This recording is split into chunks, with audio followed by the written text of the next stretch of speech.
But they said my house is worth $300,000.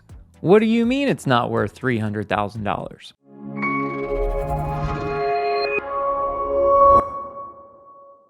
Hey guys, it's Brad from probateresource.com. So Probate Resource, we are a one-stop shop to help people going through the probate process. We have a fantastic website and channel filled with helpful content to help you navigate the unknown world of probate. We're also a real estate solutions company. We buy properties for cash all over the country, and we have a fantastic network of real estate agents all over the U.S. that are probate inheritance specialists that can help you get your property sold. All right, so today let's talk about what's your house worth. Obviously, we hear this more than we don't hear this, but today, most people look to a certain online housing platform that starts with a Z.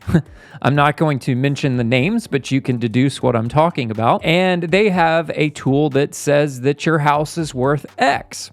Now, I'm here to say that I'm a real estate professional. I have bought and sold many houses, hundreds of houses over the years. I'm a licensed real estate agent in the state of Georgia. I'm very good at evaluating the value of a property, what it would likely sell for. I am not a licensed appraiser, so don't take what I say as a licensed appraisal, but I've done enough deals to know how to properly evaluate a property. What I can tell you is that you should take what insert website name here says your house is worth with a grain of salt.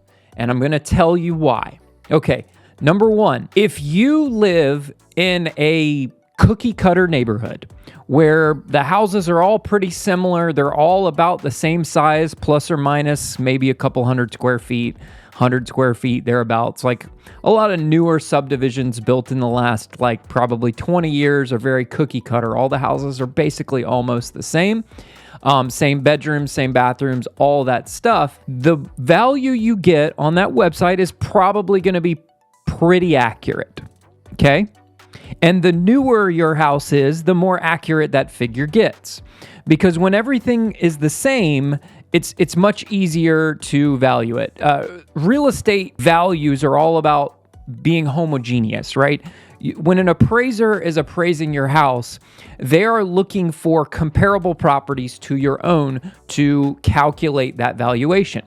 So they're going to find properties that are as close to yours as possible in terms of style of house, size of house, number of bedrooms, bathrooms, age, location, that sort of thing. They're going to take all those factors into account and they're going to make minor adjustments.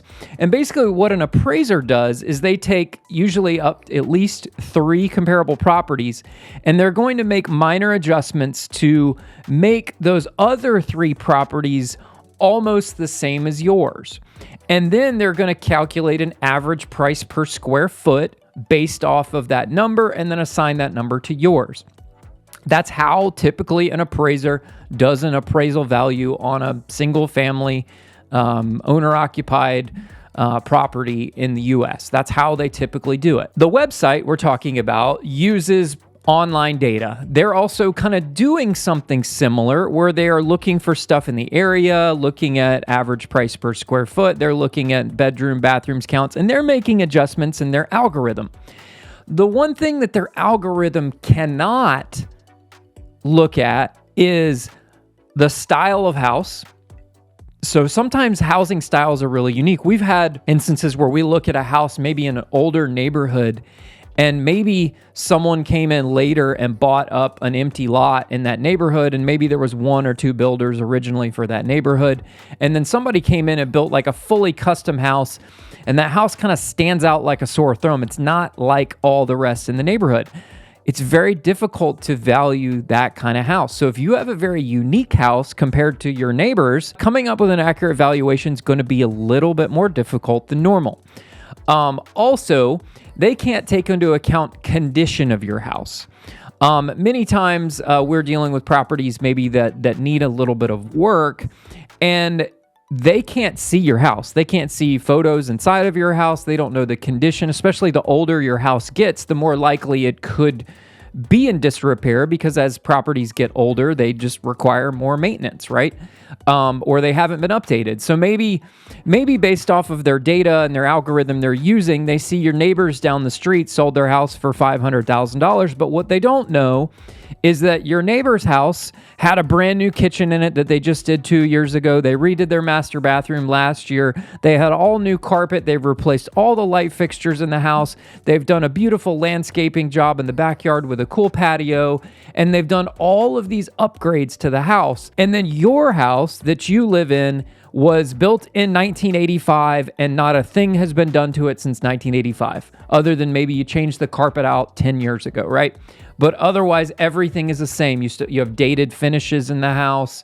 There's things that are in disrepair just because of the age of the house. Maybe the roof is, 10 years old, 15 years old, 15 years old, getting near the end of life, that sort of thing.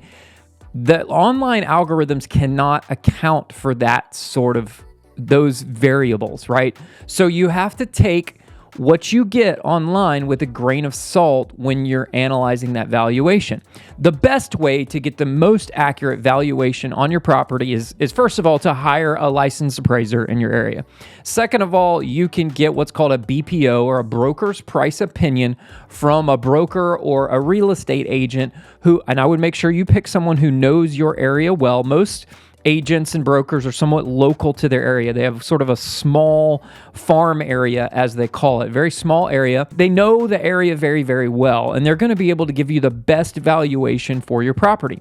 Also, if they're giving you a BPO compared to just asking you what you would list the house for, they're going to be more accurate, because I have known many, many agents who are going to list your house for probably much higher than it would sell for. And that's in this market today in 2024, that is a terrible strategy. That used to work 2 years ago, but today that strategy is a terrible, terrible strategy to list houses.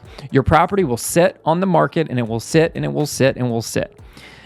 So make sure you're hiring an agent who understands the values. Also, if you're getting offers from investors, just understand naturally that an investor offer is going to be lower than what you would get out if you listed it out on the market. That's always going to be the case. And if someone tells you otherwise, they're lying to you. We always tell sellers, if they reach out to us, just understand that we have to make money on this transaction, right? I have to make a profit, or I have to be able to rent the property out and that sort of thing. So if you're expecting me to pay full market value that your neighbor down the street sold their house for, it's likely not going to happen. But what we do offer as investors is convenience and speed. I can close on a house in a week or two. I can also let you leave everything behind in the house and you just take your toothbrush with you. We have that flexibility of being able to provide that sort of thing. So make sure that you're working with someone who knows what they're doing and can accurately give you their honest opinion about what the value of the house is worth. So you got to pay attention to the comparables, and you got to pay attention to other sales in the area, and make sure you're working with someone who knows it well. To recap everything, if you're looking online for a valuation of your house, take that with a grain of salt, and I would highly suggest you trust the opinion of a professional in this business and not of what some computer tells you online, because a computer can't see all of the things that a real person in real life can see and make a proper evaluation. I hope that helps you out. If you have a property that you've inherited that you are interested in selling, we'd love to buy it from you. We'll make you a cash offer on that property. We buy properties for cash all over the U.S. We buy as is, regardless of condition. Or if you feel like you want to go the traditional route, you want to list that property, get top dollar for it, we have a fantastic network of real estate agents all over the U.S. that we work with that are probate and inheritance specialists, and they can help you get your property sold. So if you're interested in working with our company, click on the link below in the video or go to probateresource.com. There will be a form there on the site. You can fill out that form, or there's a phone number there on the website. You can pick up the phone and call us. We'd be happy to chat with you about your property. Thanks for watching the video. I'm Brad with probateresource.com. I hope you have a nice day. Bye-bye.